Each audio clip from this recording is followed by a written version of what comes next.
Welcome to Beyond the OR with Dr. Kevin Brenner. I'm a board-certified plastic surgeon in Beverly Hills. I want to take you beyond my world of plastic surgery, diving deep into exciting hot topics and delving even deeper into compelling characters that I've met along the way. We'll be talking with attorneys, actors, comedy writers, Navy SEALs, and many other fascinating and inspiring people with truly intriguing stories to share. So let's jump right in. Welcome back to Beyond the OR. Welcome back to part 2 of our special interview with my good friend, Mark Owen. Welcome back. We didn't go anywhere, but we're back. We're back.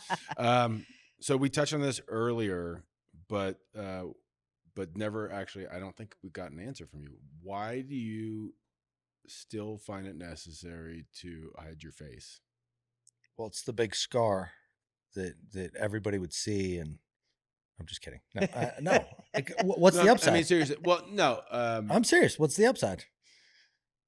I don't know. Maybe you'll get an acting role. I don't know. No, I'm not interested. I don't know. No, to me, when I set out to write the books 12 years ago, Anonymity. Yeah. What is the upside to being that person? My neighbors don't need to know what I used to do. Like, I don't know. To me, I didn't see any upside in it. So I've stuck with that. And that's why I do very few podcasts or interviews or anything super public.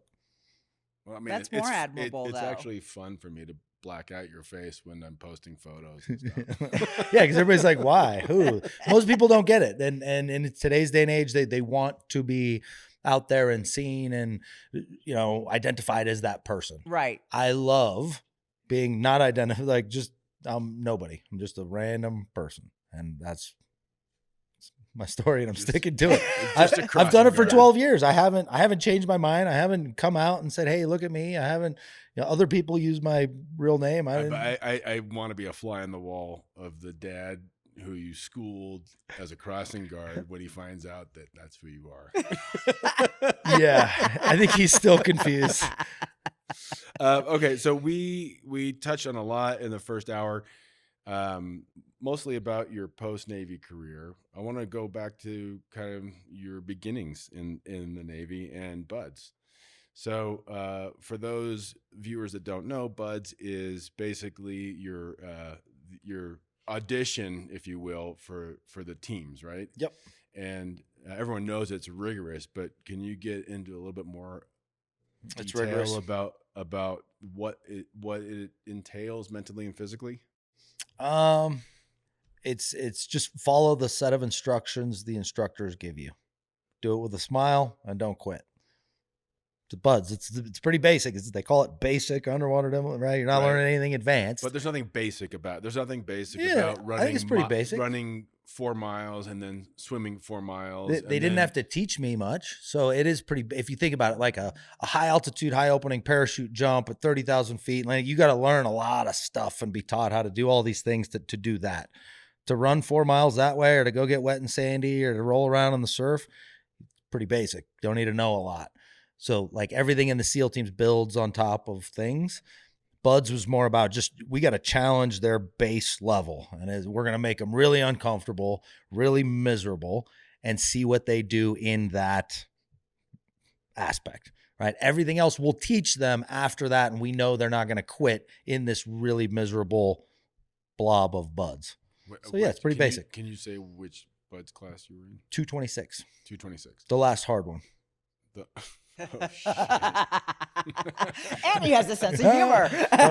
And like the guys that are going through it now, what classes are they going through? Oh boy, it's 3 something now. I couldn't tell you. Oh really? Yeah. Okay. So could you take us through one day of training for BUDS? Like what wake you does up that look early, like? get you wet and sandy, run you around a lot, make you really miserable, put you to bed late, and do it all over again the next day. Right? So what happens with ego? Like ego has to be put aside. Personal egos? They'll beat that out of you pretty quick. And if you want to retain that ego, they'll just keep beating it out of you until it's gone or you're gone. Okay. And how long is the entire BUDS process prior to Hell Week? Well, there's been some changes since I went through, and they've restructured things. When you were doing it, I think we had 3 or 4 weeks leading up to then Hell Week. And then Hell Week was the big, it's 5.5 days with little to no sleep. And you're hallucinating by Wednesday night. And that's the week that you get the most quitters, right? My class started with like 180, I think 23 graduated. It wasn't like they couldn't pass an evolution and they were kicked out. They simply quit on their own accord. So it was too cold. I don't want to run that far. That's the whole point about BUD/S SEAL training is anytime you want to quit and go have a warm shower, you can quit and go have a warm shower and all the food you want. Everybody will stop yelling at you in a second.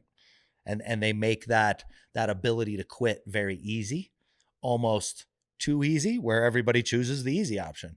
So that's the point of BUD/S is selecting the people who are not going to take the easy out when it gets miserable. Maybe that's the best way I can describe what BUD/S is screening for. Right. And so if you make it through Hell Week, you're done? Nope. No, that just means you made it through Hell Week. Okay. Now you got to make it. So what's after Hell Week?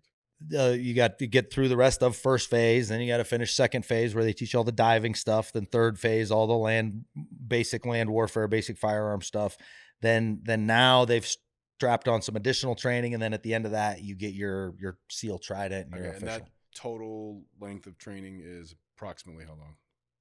Now 4 roughly months? a year. Oh, a year. It really BUD/S is. and follow-on training. So when you get your Trident and check in at a team from day one of BUD/S to about getting your Trident, about a year. Well, that's a long interview. Yeah. Yeah. Yep. A long, grueling interview. So, Yeah. okay. So like how much attrition is there once you guys After get Hell Week? past Hell Week? The attrition rate goes way down after Hell Week. Is it And mostly that's like medical leave and Yep, stuff? Yep. Medical, and maybe some performance roles at that point. Because each phase, right? Phase 1 is Hell Week. That's the big piece. Phase 2, you gotta pass all your dive tests and whatnot, and then you got to do some firearm stuff at the end. But from being tested out, it's not that hard. And are you like along the way, you're living at Coronado, right? Yeah, you're living on the base. You can go out on the weekends. Your weekends are off. Oh, it's just Monday through Friday. Yeah. That's easy. Yeah, so easy. So easy. So you have weekends off, but other than that, you're living in the base, and do you share a room with someone? Yep. How many? Until they guys? quit, and you get the next one. Until he quits, you get the next one, and then It's just down. 2 of you in a room. Yep. So is there like a lot of crosstalk between you guys during BUD/S? I'm talking about like I can't believe so and so, and like that drill sergeant's a motherfucker. Everybody shows up at BUD/S the same. They're like, oh, we're all gonna make it. Nobody's gonna quit. We went through boot camp together. We're best friends. And 2 days later, you're leaving, and I'm confused why you're leaving because it's like everybody shows up and they all think they're gonna make it through. And then within days, all the people that swore to you, looking at you in the eyes, saying, I'm going to make it, are quitting and leaving and trying to talk you into quitting on the way out. And It's probably because they don't like cold plunging. that's probably it. You got to be good with cold plunges and BUD/S, apparently. You got to be. I've been telling you this. This is why I'm not as into it nowadays. I've got all the cold plunges in my life out of the way. You see, and the way I look at it, I would think it would be nostalgic. No, I'm not that into that. Okay, so you get your Trident, and then from there, what's the process? Graduated BUD/S, was assigned to Team 5. Right, so you I got graduate, my. and like, are you immediately they just randomly put you guys at different teams? Is everyone during that's the at end BUD/S of BUD/S, they kind of rank everybody, and then I did pretty well in my rankings, so you get to put in which team or each East Coast or West Coast, where you wanted to go. I was gonna say, like, so I said I wanted to go to West Coast. If you're at Coronado, you're not automatically on the West Coast teams. Nope, If you're at everybody Virginia Beach- graduates Coronado, and then you got to go East Coast, West Coast, and different teams. You got to fill all these billets. So if you do well in the class, you can say, hey, I want to stay at least on the West Coast. I want to stay at least on the East Coast. So each candidate could put in their request, and then if you did well, they'd kind of give you your So pick. is Coronado the only place now that Virginia. Virginia, right? They do it too, right? Yeah. Yep. Same number of opportunities at both every year. Ish. Maybe some out in Hawaii. So the water training, what is that like? Like what is water training? Like for me, for the common person out there that doesn't really know anything about them, like What is water training? Because you I guys, don't have one answer for water training. Our whole world, our whole job was around the water. So there was no real training that we did otherwise apart from the water, right? Everything had to have some but was everything at nexus. night? Like the Not train? everything, but yes, rehearse, train during the day to then do it at night because we're not doing real combat missions during the day. So Right, but like just kind of the day-to-day process once you're on Team 5. yep, you got a training schedule for the year. Your Right. platoon is doing training, and then at the end of that workup and training, you deploy for 6 months for your deployment. You come back from that deployment, do that training workup again. Do training workup for a year and then deploy for 6 months. Yep. And that training is what? That's just you with your Everything. squadron. It's everything from your close quarters battle training to your skydiving training to your maritime training to your Arctic training to your desert training. Gotta be good at all. How was the Arctic training? It was my home. Right. Home. Come on, I grew up with a fur hat on my head. How do Arctic. You not that was made plunging? for the Arctic. I don't understand. You're like a polar bear. I told you the story earlier about my license plate in buds. Yeah. It was love to freeze. Yeah, well, that Not was good. Bad choice. Bad choice. That was my parents' fault. That came back to bite you in the ass. Yes, huh? it did. How many extra waves did you get in the face? A lot.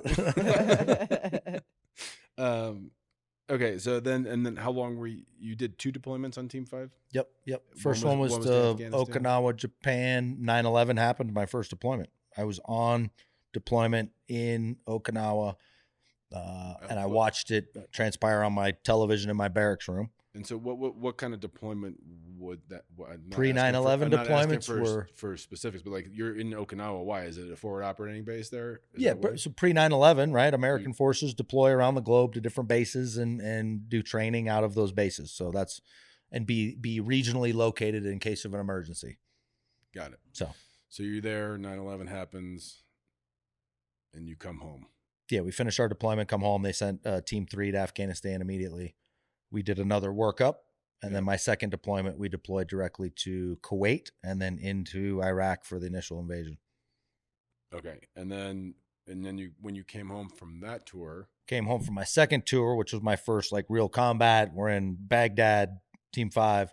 I had screened before I left on that deployment, so I got word that I would go to selection and training after we came home from Baghdad. Came back. Moved to the East Coast. And by screening, you mean screening for green team. Selection and training. Yeah. And so that is like a couple day process? The screening portion, yeah. And for our listeners, like how different is... Buds is the kick in the nuts. Swift kick in the nuts. Every single day you wake up at 4:30 in the morning, you go to your instructor and say, please kick me in the nuts as hard as you can. Do that for 6 months straight. And if you don't quit, you make it through buds. Right. Getting into the big leagues is a whole different ball of wax, and the just to get in is different. The selection's different. It's a whole different machine. I guess my first question is why? Why were you not satisfied? Why not? Well, but were you not? Did you not feel like satisfied on Team 5? I didn't know what I didn't know. I knew that I knew some of the biggest studs at Team 5 left and went to the Tier 1 element. And then you'd never really hear from them again, or you'd hear a few stories and you're like, man, they're doing some cool shit at another level up that I don't know about. I want to go to the top. But you guys are doing cool shit at the team level. There's always cooler stuff going on. No, I'm sure.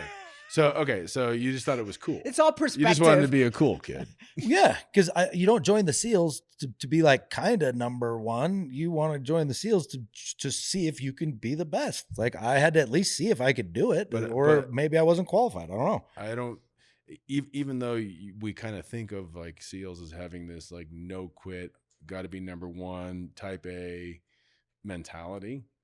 Not everyone says to themselves, I got to be on SEAL Team 6. Yep. I have a lot of SEAL friends, great SEALs, phenomenal SEAL careers, stayed in San Diego the whole time. Their wife lived there. Their family was plugged in. Moving to the East Coast didn't make sense for them. They were happy with the mission set they were doing. All of those things, all good. No harm, no foul, no judgment otherwise. For me personally, I knew I'd done all this reading. I knew there was a higher element out there, and I wasn't going to try the SEAL without at least trying the top of it and see where I washed out on the process. But that's what I want to get to. Like that innate thing in you that I have to keep trying. I have to keep, people are quitting. You have to keep trying. Where do you pull that from? Maybe I like seeing people quit, and I like seeing, I don't know. I loved the hardest training that we did, Right. whether it was the shipboarding underways or the skydiving, the stuff that was extra miserable. Just half the people hated, I hated, but somewhere in that I found my strength in all of the like the gnarliest stuff. That's what I would just be like, all right, we're going to go pick that and do it with a smile. Wow. Oh, I have a lot to learn. You could do it, Elizabeth. Yeah, right. Okay, so you screen for green team. You find out while you're in while you're in Afghanistan or somewhere there, Iraq. Yeah, that you made it into the I got picked up training, to right? start training. That's no guarantee It's of not a anything other guarantee. than just show up day one and you could fail out day one. Is there as much attrition in that process as there is? I'd in say buds? Buds was what 80-90% attrition. Selection and training was 50%. Okay, So 'cause, I mean, 50% existing, vetted, capable SEALs right, washing out. and washing out because what? Performance, not quitting. So right, Buds was don't quit, you'll be fine. Don't quit, you'll understand the Like, basic. You got to be 100%. Selection and training. Now you've got to show up knowing all of these tactics and all of this stuff. And you've got to be able to perform those tactics at an extremely high level. And if you are not meeting those capabilities, you're gone. So it's very much performance driven now. I don't know that I've know anybody who's ever quit selection and training because like they quit in Buds. Nobody quits. You're already a SEAL. Now you're in this training. You just get washed out. And how long is that 9 months. process? 9 months on green team. Ish. And then once you just have to keep proving that you can do it. Yeah, And then just they're like, don't okay. quit. Keep showing up every morning. Yes, and then if you Well, no, but you said make it's performance based. So like you have to continuously perform at 90% the plus. SEALs in general is performance based. If I didn't perform better and better each day of the 14 years I was in, I was wrong. So, okay, I had to perform every day to make it through selection and training. Now I'm a new guy at Dev Group. I had another year probation once I made it through all of that, just to show them that my year of probation, I had to continue to evolve up. And if you didn't continue to evolve up, you were out. But were you deploying during that 1st year? Yeah, I deployed within the first 3 months. And what was your first DevGru deployment? I deployed to Afghanistan for the first month of it, and then we had a whole operation going on where we were trading teams back and forth with our Army counterpart, and they had taken some heavies. A lot of their guys had been shot or wounded, and so they pulled one of the team that I was on with Dev Group over to work specifically with the Delta boys. So yeah, I spent most of my first deployment with Team 6 with the Delta guys. And then what was your total length of time on Team 6? What year? 8 years, 2004 to 12. 2004. All right. So can we talk about a couple things that everyone probably has heard of? You can ask me whatever question you want. We'll see what answer you get. So obviously everyone has heard of the Captain Phillips story. Saving Tom Hanks, yes. Saving Tom Hanks. You were actually on the mission. You weren't on the direct action portion of it, right? Yeah, I was not a shooter. But you were a support. But can you tell us a little bit about that? Is there anything about that mission that we don't know? I'd say the biggest fallacy is there was only 3 shots fired, right? That's the biggest okay. And lie in the whole thing. If there happens to be someone that hasn't heard of the Captain Phillips, this was the Maersk, Alabama was hijacked by Somali pirates, and then they ended up taking the captain in like a little tugboat, right? Like a life raft, rescue boat, and then Navy gets involved. And the next thing, how long after the Navy was engaged were you guys flying out to the Indian Ocean? I mean, as soon as the the situation went down, big Navy's involved, all the notifications go up. We were the team on standby back in Virginia Beach. So standby means anything happens anywhere in the world, they call you guys. So we got called into work, loaded all our stuff on a plane within a very short amount of time, flew 19 hours direct. 19 hours later, opened up the back of the plane. We had two C-17s with 2 boats in each and about 100 SEALs total. And we all jumped out. All Landed. 100 of you parachuted out into the water. Yep, all 100 and 2 boats each plane. So 4 boats and a boatload of SEALs all jump out right over a big Navy ship, and we're going to land and bring all our stuff to the Navy ship. There was already a small contingent of SEALs that were already to the Bainbridge. Right, the Bainbridge was near the life raft, and the life raft was trying to get to shore. The closer the life raft got to shore, the more the pirates realized that stretch of the beach was not their beach, that their tribe kind of owned. And they knew if they made landfall, the locals would come out, kill them, and take their hostage. So we were able to say, hey, we'll throw you a rope and tow you south. It was going to be a bad day for them anyway. Yeah, well, they didn't know that. Yeah. So they somehow you guys convinced them to We throw them a rope because they don't want to make shore. We're like, hey, we'll throw you a rope. There was 4 pirates. One had been wounded in the initial assault on the ship. So when we gave them the rope for the life raft, we also pulled the 4th pirate, the wounded pirate, off to offer him help. Yeah, offer medical care. Right. The rest of his little buddies are out on the life raft. He's standing on the back of the USS Bainbridge with one of my buddies who was doing all the tactical questioning and interrogation of this guy. Initially, they had him cuffed. They were like, hey, cut off the handcuffs. My buddy's this big, huge guy. This little Somali guy was not going to get very far. They're on the back. They could see all his buddies in the life raft. They're passing cigarettes back and forth. At one point, my buddy tells one of the Navy guys on the ship, hey, go get him some soft serve ice cream from the mess hall in the ship. I guarantee you the Somali guy had never eaten soft serve ice cream from a cone. Oh, my God. And now he's eating ice cream from a cone, smoking cigarettes, standing next to my friend.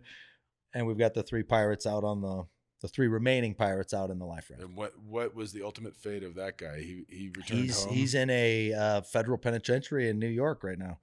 That pirate he lived. He got his ice cream and he lived. All of his buddies got no ice cream, and then they got shot. For him. And then he got 3 squares for the next. Yeah, how many years? He's probably living the dream. How many years in prison did he get? Probably life in prison, something like that. I don't know what they gave him, but federal penitentiary in New York, last that I had seen. So, awesome. But and he didn't even have to kill anybody. Compare and contrast to his buddies. Right. He's doing better. Yeah, they had a bad day that day. Yeah. So you guys, you're towing in quotation marks the boat, but you're actually reeling him in a little bit, right? Slowly. It's getting dark. They couldn't see, right? So they're pulling him a little closer. And sun goes down. And this was the plan all along. There was no plan. There was no plan. You were just playing it by ear. There's a saying, no plan survives first contact. Right. I've made the Bin Laden raid. We had a phenomenal plan. We got punched in the face as soon as we got there, right? My helo crashed. The whole plan goes sideways.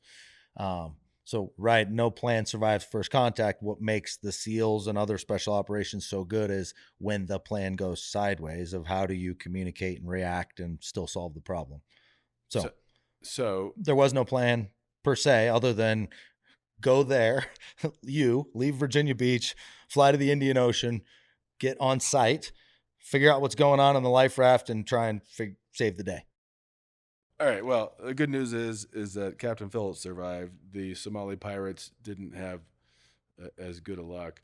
They so you were saying the movie, right? The movie version of it and the television version of it is that there were 3 snipers, 3 clean shots, 3 dead pirates, right? Yeah.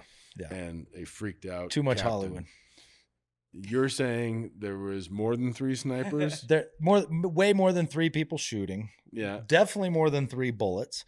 The life raft was donated to the SEAL Museum that's in Fort Pierce, Florida. If you ever get a chance, go check it out. And you can count more than 3 bullet holes in the life raft if you go visit. So are we in the range of 20 to 30 bullet holes or more? No, not that many.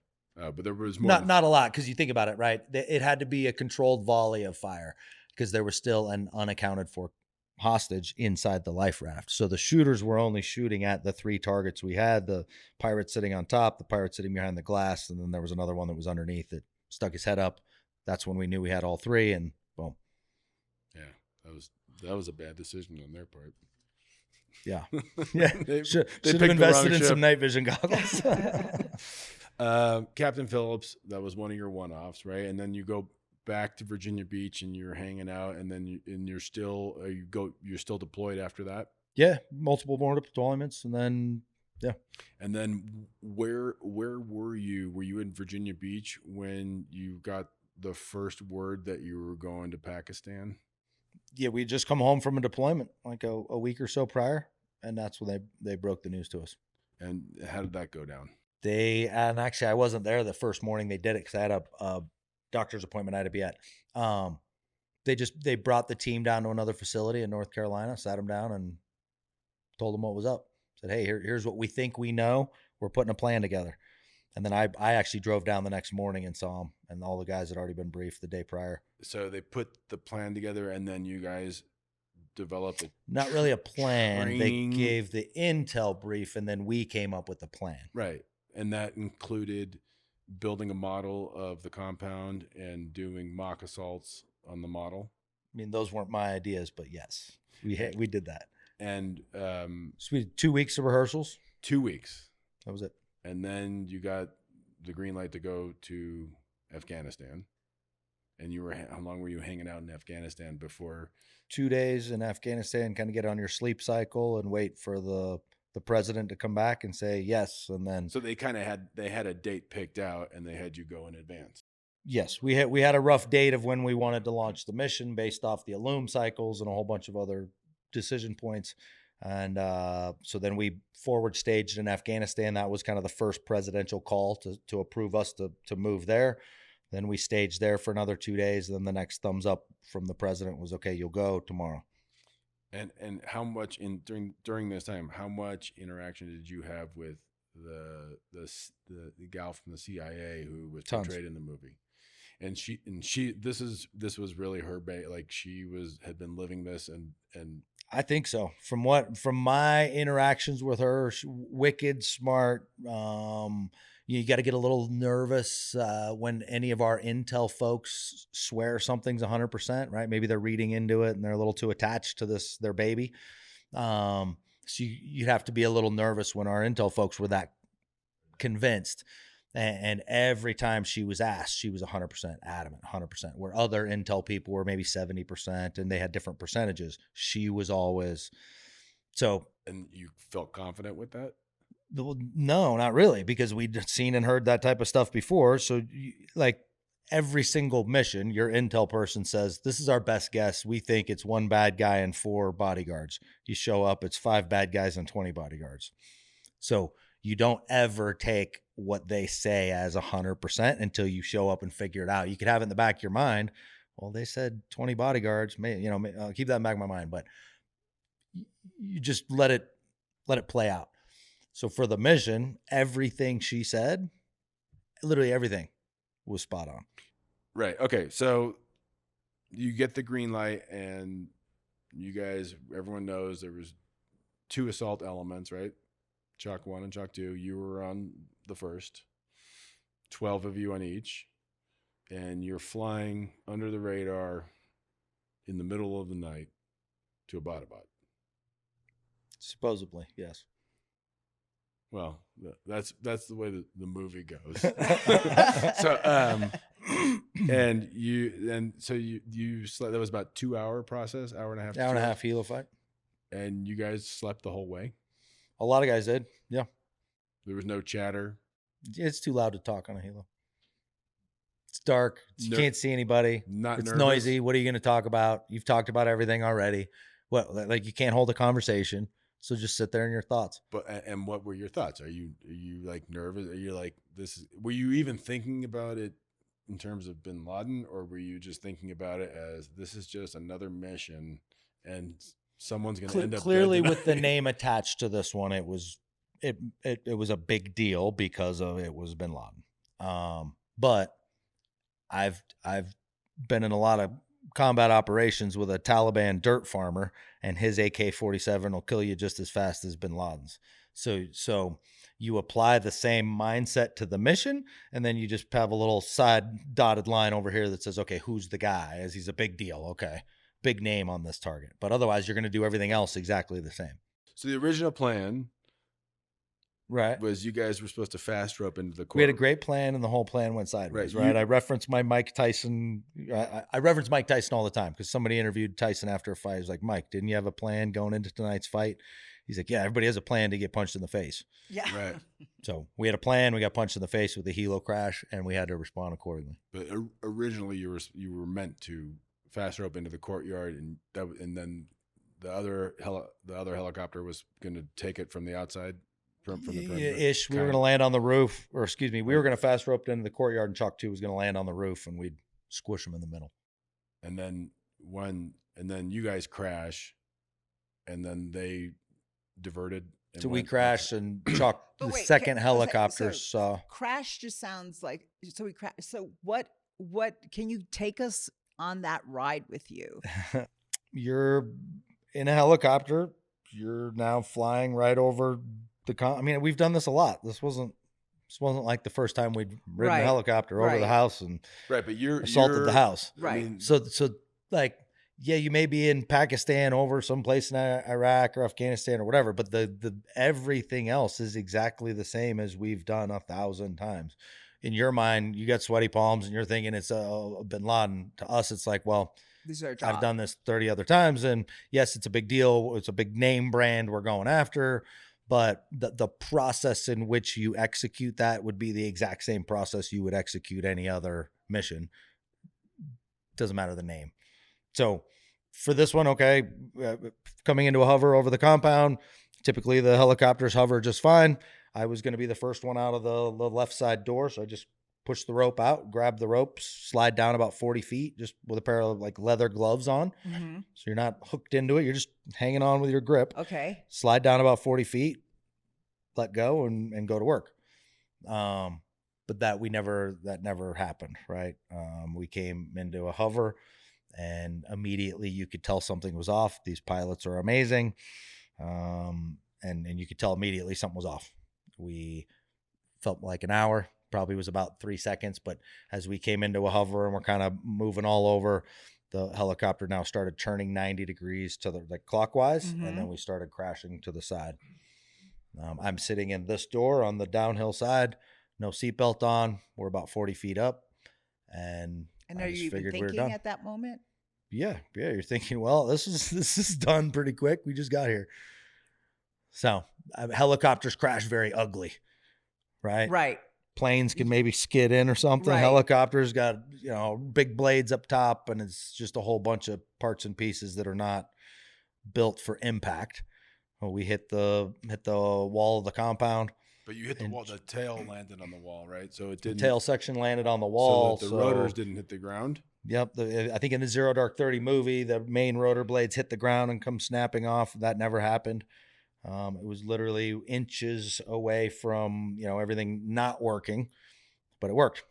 We hit the ground, waiting for the explosion or whatever's coming next. And then the guy behind me, a mutual friend of ours, is like, hurry up, get the fuck out. I'm like, well, let me clean my shorts first. Oh my God. Okay. So yeah, got out. So you jump out, but you weren't actually on the ground. Propped up against the wall. How high above the ground were you? 7-8 feet up. And so you jumped 7 or 8 feet with 60 pounds of gear. Yeah. After the impact and everything else. Yeah. Everybody jumped out. Pilots stayed on board to shut everything down. And then all the SEALs on the back, we had a job to do. So then we had to go to work. What was did you talk to the pilots about it after the fact? About what? Like why they, what happened? Why they think that happened? I'm not a pilot, and I'll screw up this explanation, but from my understanding, we were overweight, and the density, altitude, the temperature, and how much weight we were carrying had a lot to do with why we crashed. It's called settling with power. Maybe I screwed that term up, but so it wasn't a straight free fall from 40 feet. It was 40 feet up, like a controlled kind of mushy landing. Just lost Hard landing. lost your juice. Yeah. He was full throttle. Couldn't keep us aloft. Okay, so then in that split second, everyone's out, and now you're plan B, right? Because We're all going to the roof. We're going to the main house. You all know where you're going. but you were originally supposed to be going from the roof down, The second halo was supposed to go from the roof down. but they're not there though. Yep. And so you guys are coming from within the courtyard, and where does everyone go from there? In the main house to the top floor. Because that's where the man is, right? Like, we know the man's in the house, supposed to be at the top floor.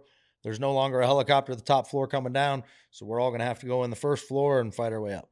And the scene from Zero Dark 30 where one of you guys is laying a breach, and then the courier starts shooting through the door. That happened, right? Mm-hmm. Was that the main house? That was the guest house. I cleared the guest house first. And were you the guy setting the breach? Yes. And what happened? I was setting a breach on a door that was locked. Right. And as I was setting the breach, he started shooting through the door, kind of chest high. I just happened to be on my knee, setting my charge. So he missed me. Narrowly. Barely. So But you didn't miss him. So for those that No, don't know what a right. breach is, what is it? It's an explosive charge that you put on a door that's locked, that you want to keep locked, and I want to open up. Okay. So guaranteed I'm going to open it with my breaching charge. I'm going to put an explosive charge on this door, push a button, and it's going to blow open. And so the explosion didn't kill him. No, we actually never ended up setting off the breach. I was putting it on the door, applying it, getting ready to explosively breach it when he engaged me, and then we returned fire and took care of him. And you were on your back shooting at this guy? Ish. Kind of. Something like that. And then and that's when you caught a bullet in your bolt cutters. Is that right? I didn't notice at the time, but yeah. When I got back, I went through my gear. I wear a set of bolt cutters on my back. And when we got back from the mission a week later or whatever, I'm going through my stuff, and there was a bullet stuck in the handle. Oh my God. And how far were those bolt cutters from your cervical spine? Not too far. I mean, Well, my spine was having issues from the crash. The bullets would have been a whole different story. But right. So you hurt your neck in the crash? You think? Years or later, aggravated years something? later with Doc Bray, he would say all the neck and back issues I have is from that. And I think there's 8 out of 12 of us on that bird who have now had multiple neck and back surgeries. So it wasn't just me who's injured from the crash Right. alone. And was that the only injury you sustained? I don't know. I had torn rotator cuff surgery after the crash. I find it compelling that there's an uncomfortable feeling, I feel like, that you have when you say you inspire people. I saw it in your body language, right? What I'm saying is, like, people like me, like, I have a lot of fears. I hear your story and I'm like, wow, you can do it. You can, we need resilience, strength, But power of the mind. I would say this: people think SEALs are fearless. Bullshit. I've been scared plenty of times. Right? I think that's Well, you deal with that fear. we have too many SEALs that talk about how fearless they are and all this amazing stuff. Like, that's the biggest bunch of BS that I've ever heard of. I've been scared plenty of times, but I just break down what I'm scared of, why. I want to understand why I'm scared of what exactly. Right. Mitigate that risk to the best I can, and like I said then do earlier, it then anyway. jump in the deep end. You're sending it anyway. I mean, Jesus Just Christ. Okay, so you clear the guest house, and then you immediately go to the main house.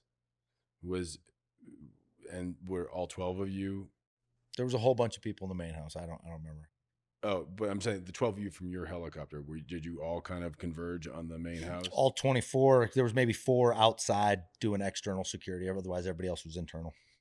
Okay, and then so walk us through, because you guys had to breach a door, right, or 2 to get into the first floor, and then We made our way to the top floor. right, and Yeah. and Silently, quietly.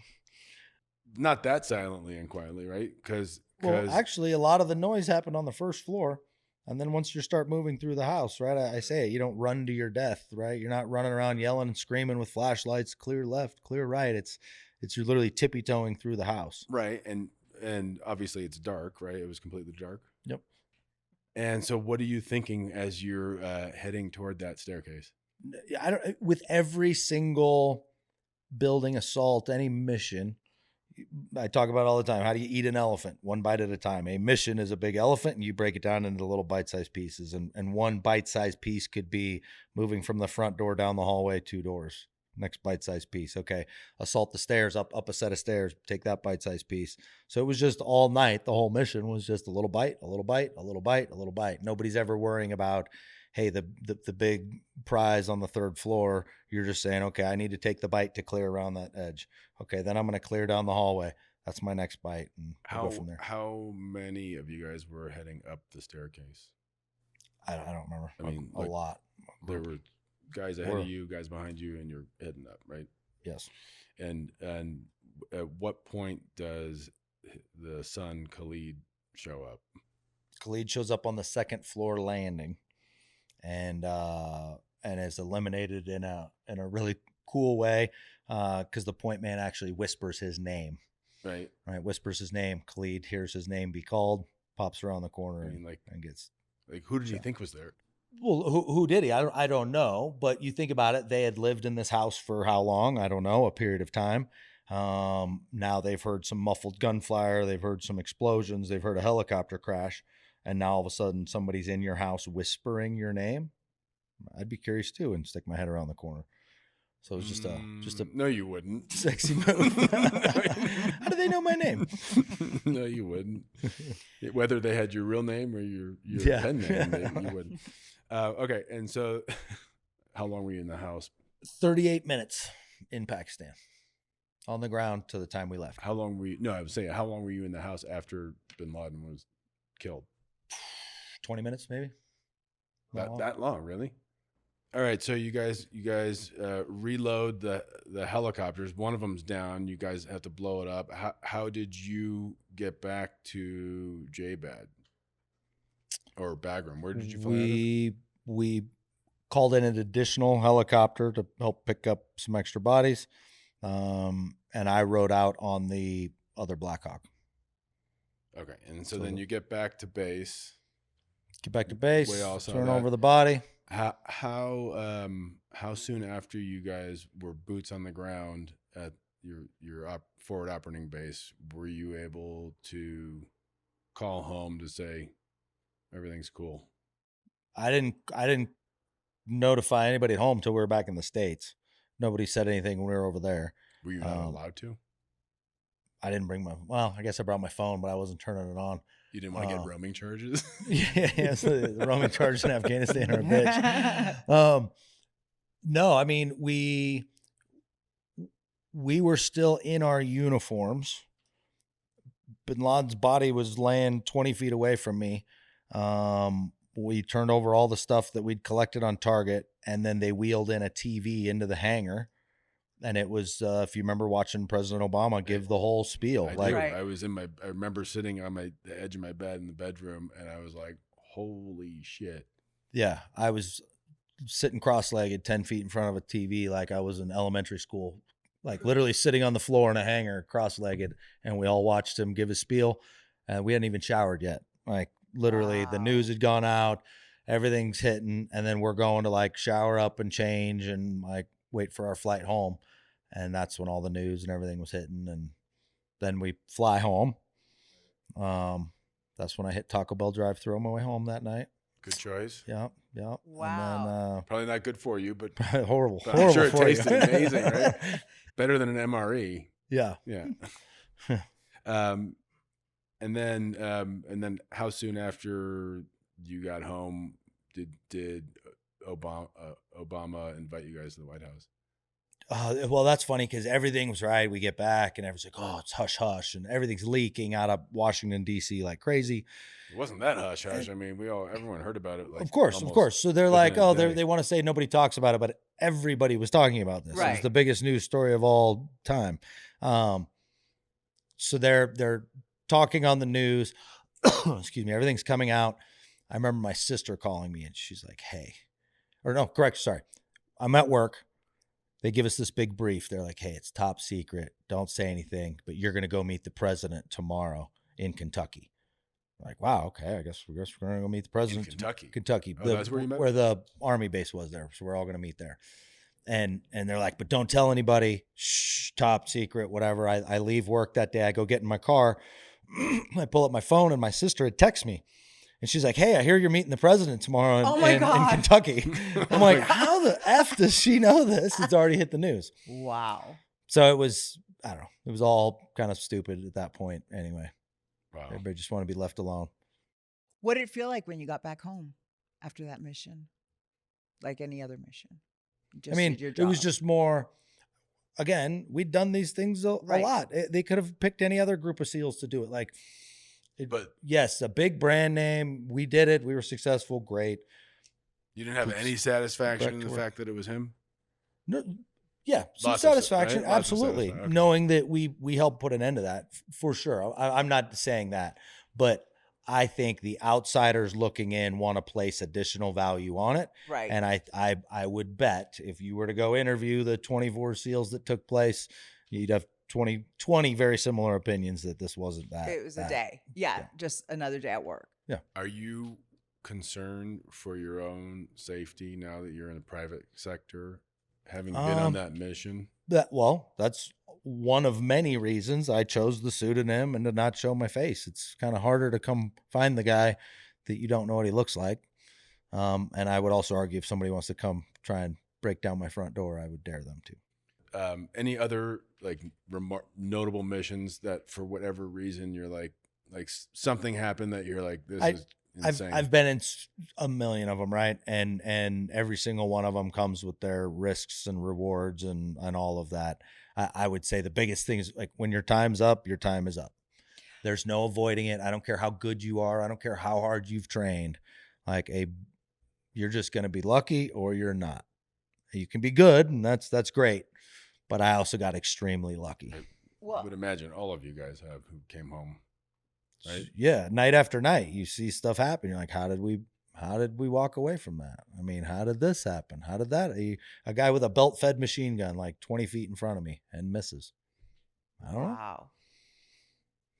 I don't know.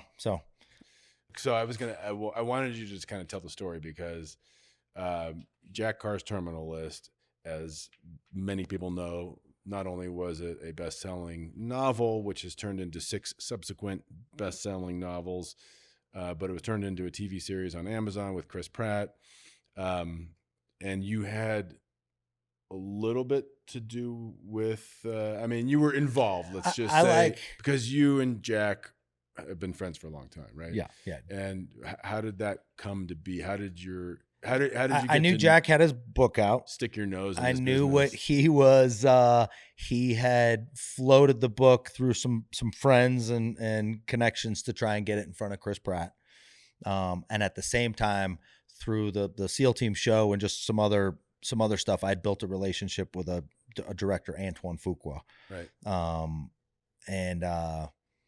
And so just through my relationship with Fuqua, I could have said, hey, look, I got a buddy who's got this book coming out. I think he's got it in front of Pratt, and Fuqua's done a ton of stuff with Pratt. And so they all got on the phone, and next thing you know, you had kind of that dream team come together.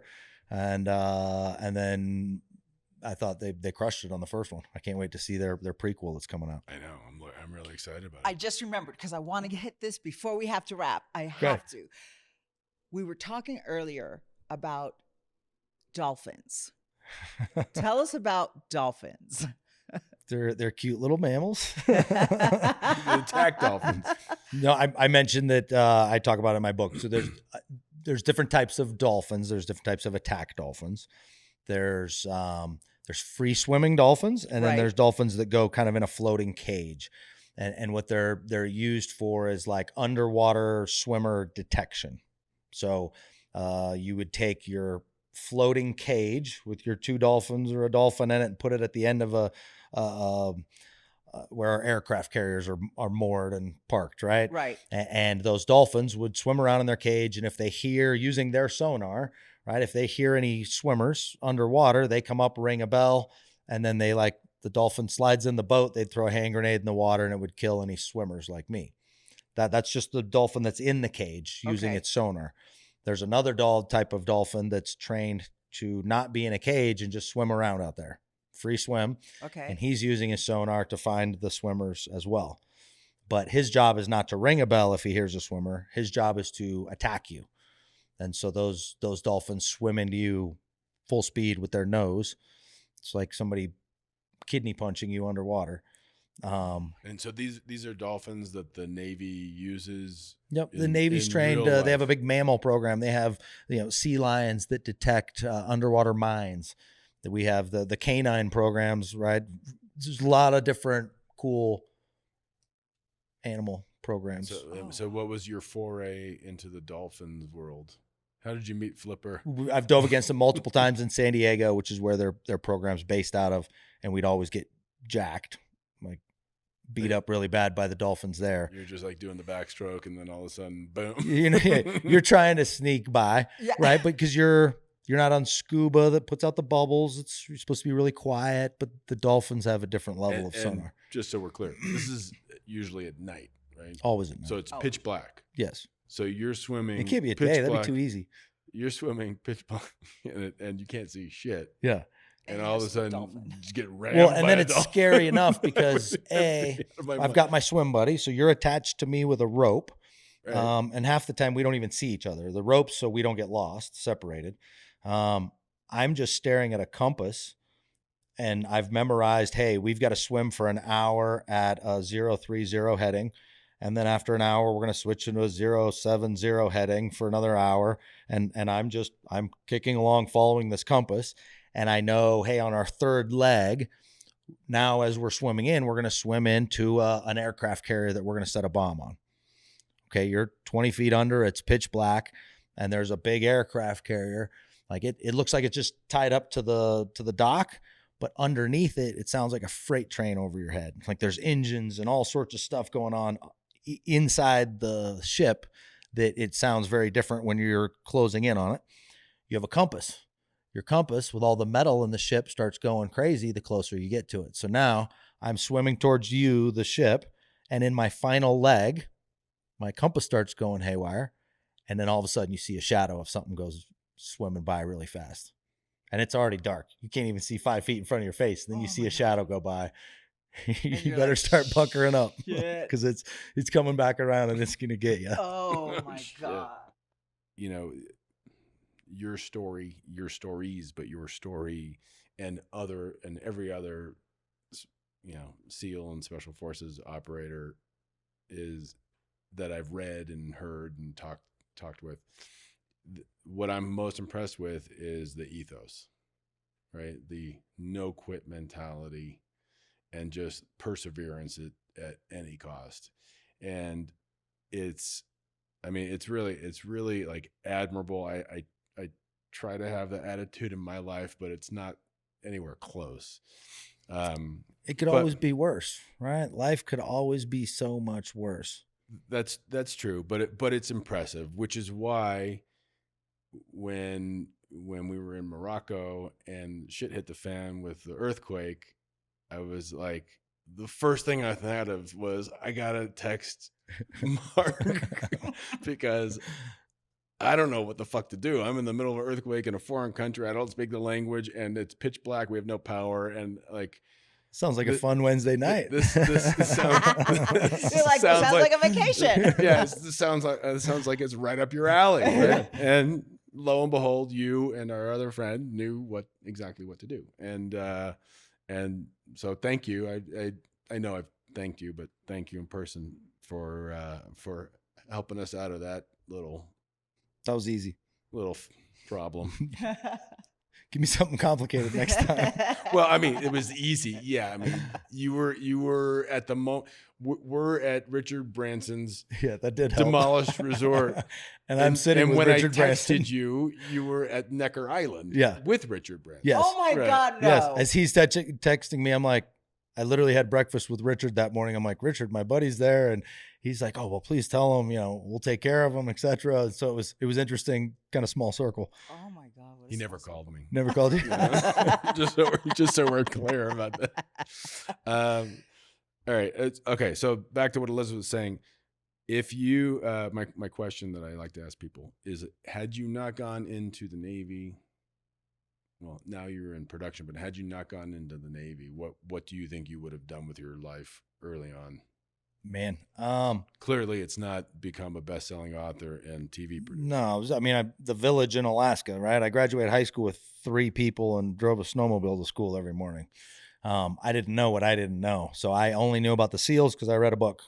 So that's why I enjoy writing now, is to share the story and maybe inspire the next generation. What would I have done? I thought about maybe being like Alaska Fish and Wildlife. I thought about maybe the FBI or something at some point. And Really? I'm like, this was when I was in Alaska before I would never work for the feds a day. I'm done working for the feds. Right. I've done all my time. I with would the think feds. I'm not working touching doing the anything. FBI would be really cool. I've thought about that before, or CIA or something. Yeah, I thought about all that until I saw Under the Umbrella, and then I'm like, I'm out. I'm good. I'm I'm out. good. You doing open what- the curtain to see the wizard, and it Yeah, was the wizard wasn't that hot. Yeah. Oh my God. Well, right. Well- unfortunately, we have to wrap, but it was such a pleasure to meet you. And Well, Doctor- this is taking a couple years for Kevin and I to make happen. So That's true. something tells me if he needed me back for a follow on, we could make something happen. oh, amazing. Which is Something why, tells me it's gonna happen. which is why we set up another 2 hours tomorrow. Yeah. All right. Well, Thank you. before we Appreciate leave, it. could you please just let everybody know your books, any social media, or anything you want to promote, like your new book, your new show that coming out. I'm very anti-promotion, self-promotion. So the books are what they are. The third one's coming out sometime next year. And then the Instagram thing, it's more for other kids that are interested in joining to ask me questions. I don't necessarily post a lot of pictures Okay. on there. All right. Don't No, follow you're- me for yeah. a lot of content. Yeah. Yeah, But your Instagram game is weak. Yes, I'm very proud of that. I'm very proud of my weak Instagram game. If I'm being honest. And it's honestly, it's just for, I've had so many kids that I end up getting on the phone with and just talking to them, giving them some advice, whatever. So that's it. Okay. And his Instagram is at Mark Owen Seal. Yep. Right? Mark Owen. MarkOwenSeal. That's Yes. it. That's it. And then there's a fancy picture of him. It's all I gotta approve it's you all first. You're all Hollywooded out. With his head down, night vision goggles. That's me. You'll know it's him. God. Little trident, Yeah. right? Isn't that your thing? Yeah. Yeah. I'm like, All be right. respectful or leave. Yes. That's what I say on my little Instagram thing. Oh, I like that. It's good words to live Well, and I by. have it locked too. So I have like, you have to approve everybody. So I like, Oh, you have a private account? So Wow. yeah, my account's private, and then if you try and follow me and you don't have pictures or it's a fake account, like I don't approve them. So All right. Well, I am looking forward to part 3 and 4. Thanks. All right, thanks. Thanks so much for listening to Beyond the OR with Dr. Brenner. Make sure to subscribe, like, and follow so you don't miss any future episodes. In the meantime, hit me up on Instagram, Twitter, and TikTok at Kevin Brenner MD and KevinBrennerMD.com.